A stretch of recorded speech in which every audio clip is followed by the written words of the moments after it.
میں یہ پوچھنا چاہ رہا ہوں اوور تھنکنگ یا پھر مینٹل ایشوز یا جو پھر ایسی چیزیں ہیں نا جو تھوڑی سی ہیں لائک ریلیجیس معاملات میں جب اوور تھنکنگ کی جاتی ہے یا پھر ہماری decision making thought process in چیزوں پہ بہت کم ویڈیوز پڑی ہوئی ہیں.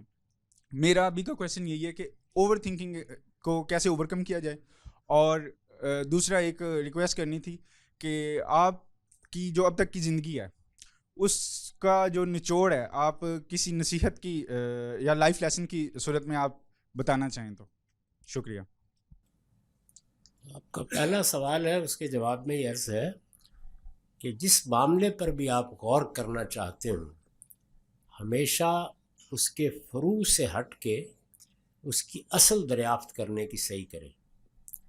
یا اگر وہ کوئی ریزننگ کی استدلال کی چیز ہے تو بنائے استدلال کو دریافت کریں. آپ پر حیرت انگیز انکشاف ہوگا کہ جیسے ہی آپ یہ عمل شروع کریں گے تو کبھی اوور تھنکنگ ہوگی نہیں.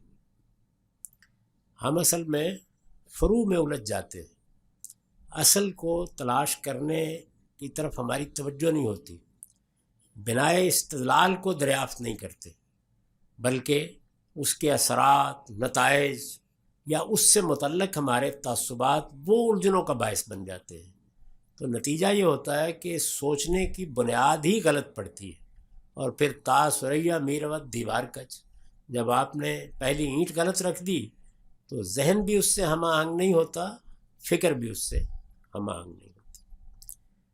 نصیحت کی بات آپ نے فرمائی ہے، بس ایک لطیفہ سنا دیتا ہوں. ہمارے ممدوح و مخدوم مولانا سید مولانا صاحب مودودی کے سامنے ان کی تفسیر تفہیم القرآن کی ایک جلد کسی صاحب نے رکھی اور کہا کہ مولانا ذرا دستخط فرما دیجئے اور کچھ نصیحت بھی.